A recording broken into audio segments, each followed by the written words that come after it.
Welcome to The Kill File, your favorite true crime podcast. I'm your host, Brittany Spears. Each week, we will explore the dark corners of true crime, unsolved mysteries, and murder. Join me as we uncover secrets, investigate evidence, and dive into the chilling details of some of the most fascinating cases. Get ready for a journey into the dark unknown, because in The Kill File, nothing stays buried forever. Hey guys, welcome to episode 20 of The Kill File. This is going to be part 2 of the Dr. Harold Shipman, aka Dr. Death case. So before we get into the second half of the story, I have to share with you guys an amazing thing that happened this past weekend. So I'm about a month out in episodes, meaning this awesome conversation took place the weekend of November 8th-ish. So this is going to be in reference to the Henrietta Massacre case that we covered in episode 11. I'm sitting there this weekend and I'm playing games with my family and I get a message on a social media platform. It was from the grandma of Ivy Webster, which was one of the sweet young victims who the absolute shitbag Jesse McFadden took from this earth. You guys, when I tell you that my heart sunk to my ass, I am not kidding. I for sure thought that I offended someone or was in major trouble. I panicked, but I decided that if I did something wrong to someone, I need to make sure to face it because it probably goes with the territory. But to my surprise, it was just the opposite. Not only did this wonderful human tell me that I am one of the only ones who got the story correct, but she wanted to chat with me over the phone. This amazing woman and I spoke on the phone for about 2 hours about her extraordinary grandbaby, Ivy, who from the chat I had learned was just a shining soul that this world is darker without. Not only did she share with me about her granddaughter and how the story unfolded, but we got to speak about some of the things that were not known about the case, and it definitely changed my perspective on some of the people involved in the case. So my reasoning for sharing this with you guys was, for one, I can't even tell you what this experience did to my soul and my very being. Listening to this woman that I now just absolutely love and can see how lucky Ivy was to have a grandma who loved her so much. But it also put these cases in another perspective of just how lucky we are for those of us who haven't had to go through a tragedy like this. As we spoke, and I offered my assistance in anything that I could do to help, she asked if I would share more information about what Ivy's family, as well as others, have been working hard to get past, which is the Knight's Law. I mentioned it in the episode, so if you haven't listened to that one yet, you need to. So I was informed that the Knight's Law had made it through the House, but was stopped at the Senate level for some god-awful reason. And now they, including officials, are changing the verbiage or whatever held this law up, and it will be coming back out soon, and it's going to need your help to get passed. So the Knight's Law is talking to the fact that sexual predators in relation to crimes against children should have to serve 100% of their sentence before being released, not the 85% that is happening now in some states. The Knight's Law is something that the creators want to happen not only in Oklahoma, but they also want this to be passed for all states. Jesse McFadden, if you remember, had not only already been convicted of, trigger warning, raping a 17-year-old at knife point, but was also caught in prison sexting a 16-year-old and was caught with child pornography on his phone. This douchebag was released at his 85% time served mark because of quote-unquote good behavior or completing his requirements in prison, along with the completion of the 85%. No. How in the hell was him being caught with a cell phone and sexts? It's hard to say that. How was he caught with a cell phone and sexting, and also with a child pornography considered good behavior? And why the hell was this sicko released if he was about to be charged yet again? He should have been held until his next court date, or at least the completion of his sentence, as he was obviously a danger to society. I want you guys to visit change.org and search Knight's Law 2.0 so you can sign the petition and help the law get passed. No one should have to go through what this amazing family has gone through when losing their daughter, granddaughter, or sister like the Websters did. I will also put out more information about this law and some groups or QR codes to help you get involved if you're interested on some of the social media posts this week as well. So I just had to throw that in there to spread the word about this law, and I hope that you guys will share the information you receive about it and will help support it, as we need to protect our damn children from fuckers like Jesse McFadden.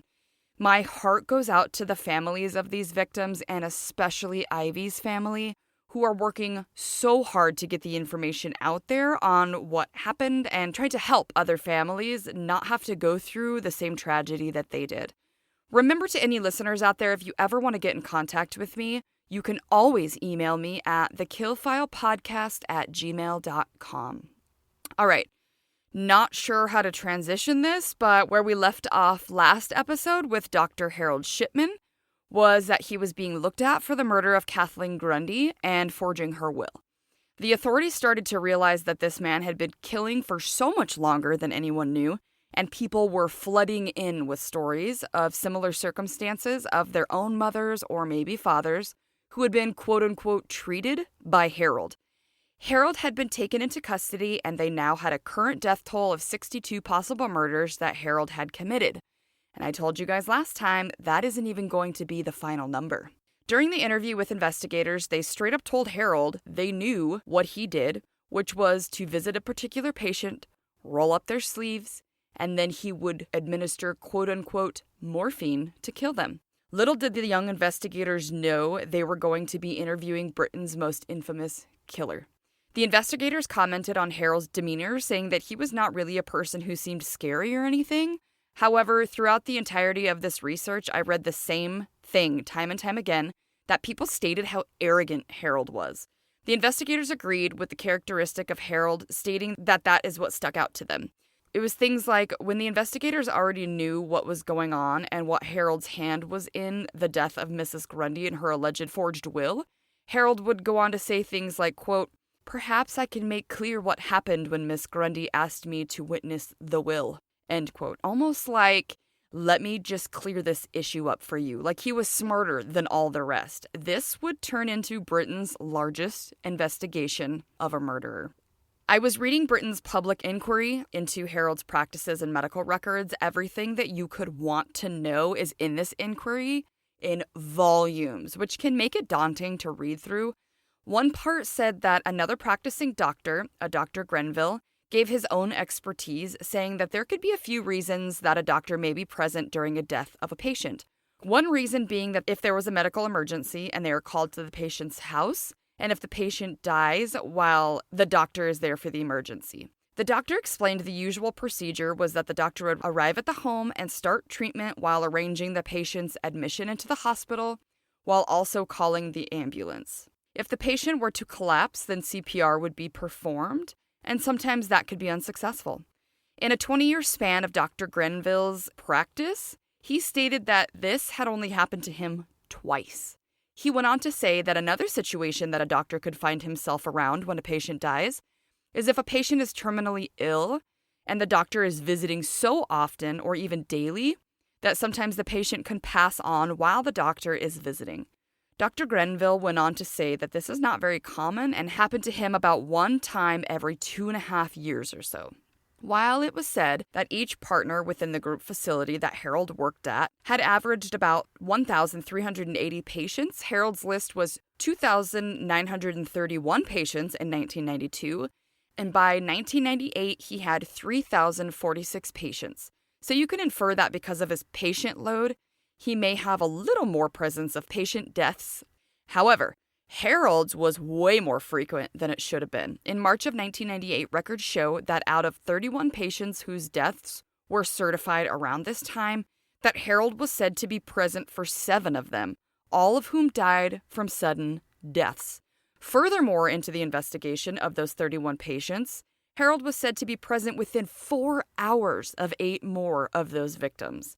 There were also other years of his practice that showed similar results with a pattern. In the year of 1989, there were 15 deaths that occurred at home. Harold admitted having visited 8 of them within a 2 hours time period of their death. In the year of 1993, the figures showed that there was 12 out of 28 at home this time, And in 6 of those cases of death, he was present at the time of the death. This is a clear escalation of murders for Harold, who may have started a long time before, but these had started more slowly than escalated in the last 2 years before he was caught. It is scary to think that if he had not made the dumb mistake of trying to forge the will of his last murder victim to himself, that he could have potentially kept on his killing spree for even longer, which is so sad. When the authorities started asking some of these poor families how Harold's mannerisms were when he would call to let them know their loved one had died, some people had reported back that he was short and quite seemingly rude to these families. I would personally venture to say that he was not empathetic and just downright cold. Just to further this point, in one of the documentaries, there were many times where these 2 sisters, who were the daughters of one of the victims, Irene Barry, were interviewed about their experiences with Harold. One sister, Jean, explained how they found out their mother had passed from Harold. She explained that she had been in bed and her husband was the one to receive the phone call about her mother. She said the exact words that Harold spoke to her husband were, quote, "I'm at Irene Barry's house and she's not very well." To which the husband asked, quote, "Well, how bad is she?" Harold's reply was, quote, "Well, how bad can it get?" Excuse me? So there was no "I'm sorry to have to call and tell you this," or even just a simple reason of explanation, but rather just a cocky answer like, "Well, how bad do you think?" God, what an ass. Jean said that her husband woke her up and told her, and that she was in just shock and disbelief. During the investigation into Harold's murders, it was said that some 2,311 witness statements were taken by the authorities in just Todmorden and the Hyde area. On October 13th, 1989, this is when the Greater Manchester authorities would exhume more bodies out of the Hyde Cemetery in order to gain proof of the murders that Harold was committing. It was stated that 11 more bodies would be exhumed in order to find a true cause of death, which is definitely sad. One aspect, again, that was difficult for investigators that were on the case was the fact that people at this time thought the police were possibly making this up because it was hard for people to believe that their own doctor could be a serial killer. One investigator said Harold was, quote, "an arrogant bastard." They felt people were maybe afraid to speak out against Harold in any manner.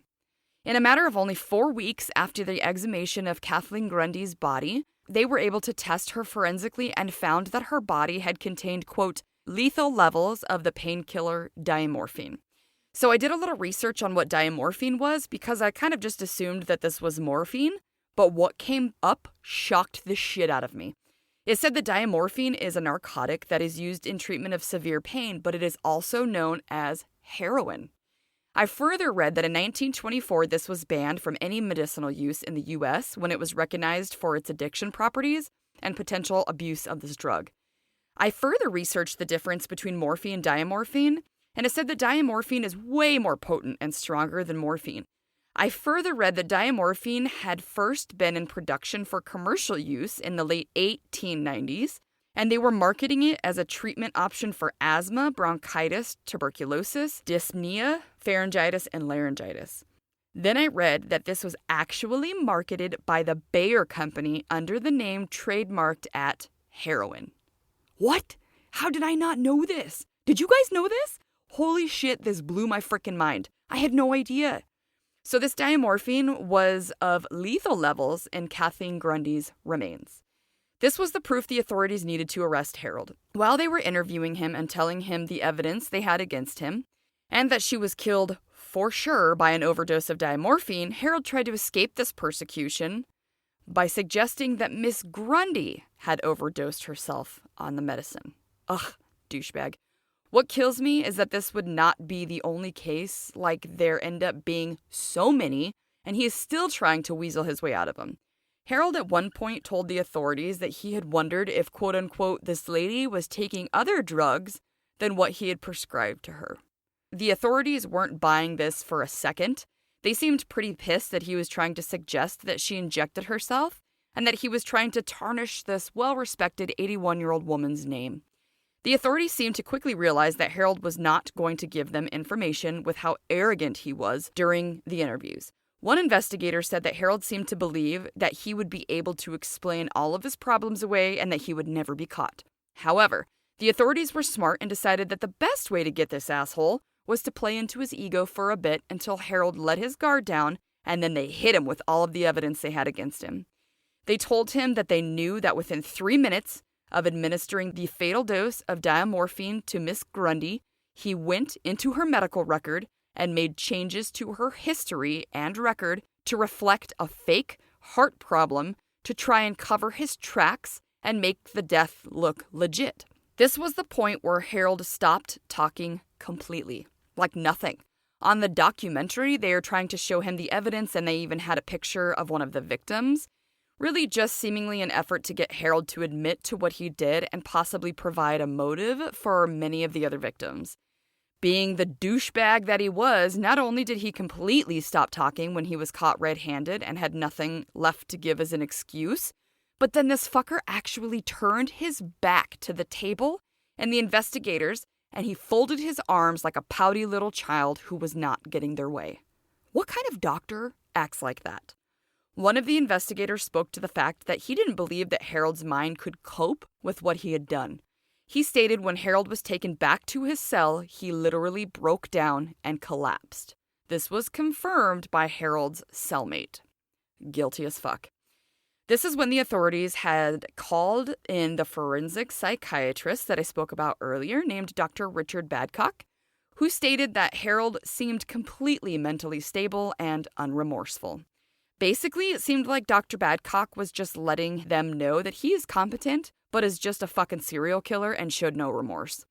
Dr. Badcock said he remembers that there was a, quote, distinct air of tension and presence about him, mostly coming from a sense of suppressed, paranoid hostility. He sort of radiated this sense of hostility, end quote. I feel like I know the type of person he means exactly. I feel like we've all met those people who are just innately hostile, and for people just meeting them, we're like, whoa, dude, like, why are you so intense? The doctor further said that there was nothing left inside. We hear this a lot in true crime, that they have like empty eyes. I specifically remember a moment from the Anthony Sowell case that one of his victims described his eyes as black holes and that there was nothing else. Dr. Badcock stated that he was pretty sure that Harold would never confess. Luckily, the authorities didn't need him to cooperate with them. Although Harold Shipman, or rather Dr. Death, is known to have killed at least, are you ready, 250 people in his care. The authorities had enough evidence to charge him with 15 counts of murder. On October 11th, 1999, Dr. Harold Shipman's trial began. He was being charged with the 15 counts of murder that were between the years of 1995 and 1998, although authorities know his killing spree lasted a lot longer. Primrose, Harold's wife, stuck by his side during the trial, which begs the question of what he told her had happened for her to stick by his side. I wondered myself if he had spun some kind of story to her about like euthanasia or pretended to be helping these people. Or maybe he just flat out denied everything and made her think that none of this was true despite all of the evidence. So, the courtroom artist, which by the way I think is such a cool job, and a cool workaround for not being able to take pictures, although I feel that they should be able to, said that she felt that Harold just seemed annoyed with everyone else in the room. Priscilla Coleman, the artist, stated, quote, he just looked very insulted that anyone would ever dream that he would be the type of person to do that. So he was angry and pretty fierce, in contrast to Primrose, who always seemed quite cheery, funnily enough, end quote. So it seems to be that this turd just thought he was above all of this and can't be bothered to even sink down to a level of admittance. It was said that Primrose was never charged with anything as she did not know anything about her husband's secret life and all of the victims he had. Can you imagine finding that out about your spouse? Oh my God, I can't even imagine. Harold's trial was said to have lasted about 57 days, and at the end of it, Harold was found guilty of all 15 counts of murder. Yay. Bye. After Harold was convicted of the counts of murder, it was said that's when there were actually a public inquiry to find out just how many victims Harold may have had around the Manchester area. Meanwhile, Harold went between different prisons and then ended up in Wakefield. And while he was there, the head of operations at the prison was a man named Ray Rowett. He spoke to the different reports that he had at the time of Harold's imprisonment, saying there were some from psychologists, staff, and all sorts of people around him. They mostly said that Harold was arrogant, condescending, a loner, and obnoxious. The reports also stated from everyone that Harold was in complete denial of his crimes, meaning he is exactly as we thought, thinking that he's above everyone else and deserved to be bowed down to. In one of the documentaries, one of the investigators felt like maybe Harold wasn't happy with the way his life or lack of accomplishments turned out, so he became enraged and homicidal. They also said he clearly loved the power he had over choosing which people would live or die, and also had a sense of grandiosity. He is no different than all of the rest of the serial killers, except the fact that he was smart enough to become a doctor. He still did the same things many other killers before and after him did, in thinking that he would get away with everything, and being so arrogant to think that he was smarter than all of the authorities and anyone else around him. Dumbass. One scary thing that came out was that the prison staff in Wakefield Prison had fears that Harold was trying to continue his killing spree while locked up. Like, what? The staff reported their thoughts on thinking that prisoners were seeing Harold as patients and that he was attempting to treat these people inside of his own cell. They reported that there were 2 different prisoners who became sick and ended up being taken to the ICU. These prisoners had actually OD'd on quote-unquote black market prescriptions. When this prison found out that these 2 had most likely seen Harold, and that he may have changed his modus operandi to just murder whoever he could, they felt that he probably had a hand in the 2 prisoners ending up in ICU. When an internal investigation was launched into the case of these 2 prisoners getting sick from black market drugs, the 2 prisoners refused to cooperate with the investigation. At this same time, Harold was refusing cooperation into the public inquiry into his victim count and other possible victims. No surprise there, as he is in full denial of his crimes. Fortunately, the investigation didn't need Harold to cooperate with them. As 900 deaths under Harold's care at the time were investigated, the conclusion was that the number of 215 murders still may not represent the full total of his victims. Within the public inquiry, which will be linked in the transcript if any of you guys want to check it out, it's pretty interesting and incredibly thorough. I can't even tell you the wealth of information. So they talked about how Harold Shipman had a higher proportion of deaths within his patient load that quote-unquote died due to a heart condition or stroke. And the inquiry stated to keep in mind that all of these causes of death were based on Harold's word or reports. They basically had to keep in mind that these causes of death could simply be an explanation of what Harold would use to cover his tracks for these sudden deaths, aka unlawful murders. Harold would also cite literally old age as a frequent cause of death on the certified documents. Like, just because they're old, what in the fuck, dude? The inquiry stated in many of these cases they are more plausible fabrications rather than actual truthful statements, meaning Harold knew that no one would be suspicious of heart attacks and strokes, especially in elderly patients, as this does happen to people. This is what I mean by we may never know exactly how many people this monster killed out of sheer pleasure.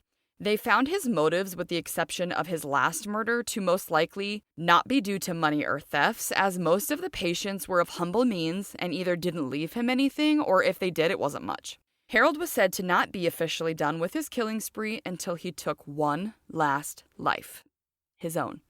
It was said that while Harold was in prison, he was working in the textile or fabric shop, and there would be remnants of cloth that were unused or left over. What they didn't know was that Harold was secretly sneaking this into his cell to create a noose.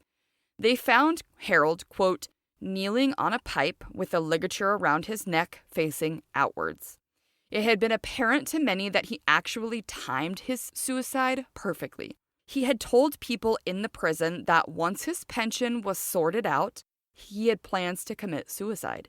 He had told someone in specific that because he was a doctor, he knew where to do it. Now, because Harold died before reaching the age of retirement, his wife Primrose was able to receive his full pension along with £100,000 lump sum as well. If there's anything good to be said about this absolute monster of a human being, It is that he made sure that his wife was taken care of financially after his incarceration. When Harold committed suicide in January of 2004, this action would actually bring on an even wider spectrum of possible suspects. A nurse who actually worked alongside Harold by the name of Sandra Whitehead said that just one day after Harold had committed suicide, there had been a news article that made her feel as though she had, quote, run into a brick wall. It just floored me. She realized that she was reading the article and it had mentioned all of the places that Harold had worked, specifically mentioning the Pontefract General Infirmary, had actually made Sandra come to the realization by a trigger of a memory. There was one specific evening in 1972 where Harold was actually called by the name of Fred, not Harold. She remembered that he was always in a hurry. She remembered specifically that there was something called injection packs that he would often leave by the quote-unquote bedside locker, meaning there were some packs of injections that Harold left out next to the damn patients that he was actually injecting. Sandra stated that she has been haunted by the remembrance of one specific shift for 30 years now that her and Harold had worked together. There was one night shift where Sandra said 3 different people died in one night. She said they were basically just going from room to room where the patients were just dying, and she spoke to the fact that these patients were ill, but they were not knocking on death's door. So it was rather confusing to her why these people just dropped dead. Sandra admits that she was only 18 years old when this happened. The reason that she didn't report the deaths or Harold was because she was just too young and too naive. She said she didn't have the experience or the knowledge at the time to actually report Harold to upper management. After Sandra came out with this information, it actually helped the investigation turn towards Pontefract General to see about any victims there. And lo and behold, there were more. All of the investigators on Dr. Harold Shipman's case have since retired, and DC Sally Reed said she still feels that no one can truly understand just how awful this mass murdering doctor really was. It really sat wrong with the investigators how evil and how awful Harold was, in the fact that he was a doctor and families trusted him. One investigator said she won't even call him a doctor, she will only call him a man. She was just horrified at the sheer volume of victims this wretched fuck had. This man took advantage of families, elderly people, and easily preyed on people who wouldn't think twice to let this man care for their elderly mothers and fathers. During the public inquiry that would later come out after Harold would be convicted, it stated that the inquiry had figured out that in 1/3 of the deaths surrounding Harold, that he was alone with the patient when they died. This is in comparison to a mere 1.6% for other doctors. Holy shit. It said in the inquiry that Harold liked to murder when the wards were all quiet, or when the level of nursing staff was reduced or not working, and when there would be no other doctor around. All in all, it was said that Dr. Harold Shipman's massive killing spree spanned over the course of 27 years. And here are the numbers that they found. In Pontefract General, he murdered 15 patients. In Todmorden, where he went after Pontefract, he murdered at least one person, but there are 7 other deaths that were actually declared as being suspicious. And of course, in Hyde, Harold murdered 215 people. Holy fucking shit. The numbers showed that he actually murdered 171 women and 44 men in Hyde, disproportionate to women, very obviously. They now believe that his killing spree may have started way back in the 80s or even before. Criminologists have said he only liked to murder under controlled circumstances and in places he didn't think that he would be caught because he would never ever admit to any wrongdoings. It's believed that Harold had created such a web of life built on lies that if he were to admit to anything, the very foundation that was his life story and how he sees himself would have come undone and would have shown who he really was. He may have felt that he was convincing people that he wasn't a murderer and that these were what he called quote-unquote stories that the authorities were making up, knowing full well that he was guilty, but was just one of those assholes that even when they're caught red-handed will just straight up say, no, I didn't do that, gaslighting anyone around them that whatever narrative they were spinning was the truth and you couldn't tell them any different. So many of his interviews with police were the authorities telling him how he did the crimes and that they had the evidence of them and explanations, and Harold would just say, no. I am sure there are so many deaths that just have not been linked to the serial killer because I'm sure it's hard to figure out who died of natural causes and who didn't when it comes to bodies that are buried and have died because of a murderous doctor. Who would have thought? The big question in this case still remains, why did Harold kill all of these people? One source went on to speculate and ask the looming questions of whether or not Harold simply hated women, as most of his patients were women. Did he see his mother suffering and thought that the death by lethal injection might be preferable? If that was the case, then he could have simply asked them to write a signed note as evidence. And also, some of them were completely healthy, so I do not believe this one bit, but we just don't know. The source went on to ask if he was clinically insane or even further, quote-unquote, terrifyingly insane. Like, did he know exactly what he was doing, or was just a perfect cover for a serial killer who wanted the thrill of killing? This question could also loom if this was just a way to gain power over people by someone who could have been obsessed with power in his lifetime. Some speculate that his motives were in fact that he hated the elderly and that they had quotes of him saying different things about how the elderly was a drain on medical resources. Yikes.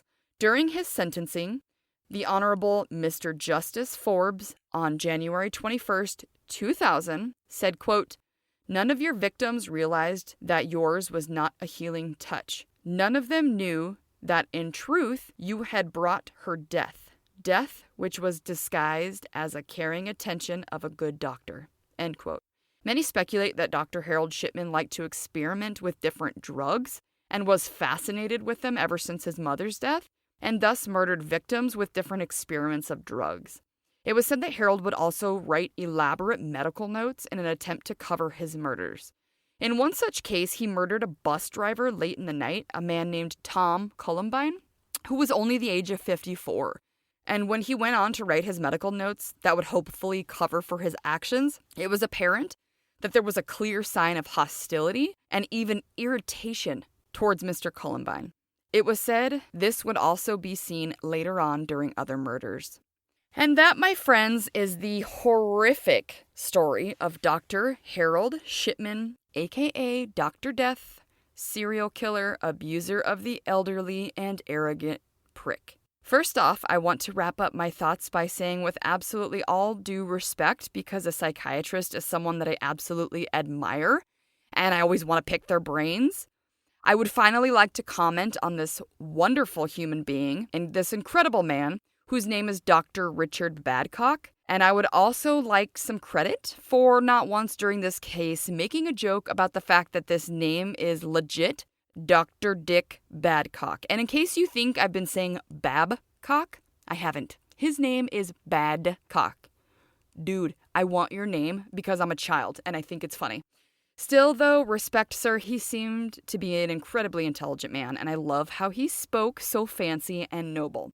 Secondly, I would like to admit that this case, and any other case of a person in an authority placement, like a police officer, a doctor, a nurse, or anyone else in the position of power, that we're supposed to entrust our care to automatically scares me to death. The thought that even people of this magnitude and intelligence can be serial killers and just hide their devious actions behind a facade of their job is beyond me. So that's going to be it for today's case. I hope you guys join me next week for another episode of The Kill File. Stay safe, you guys. Bye. Well, that's it for today, you guys. Thanks so much for hanging out with me and listening to another episode of The Kill File.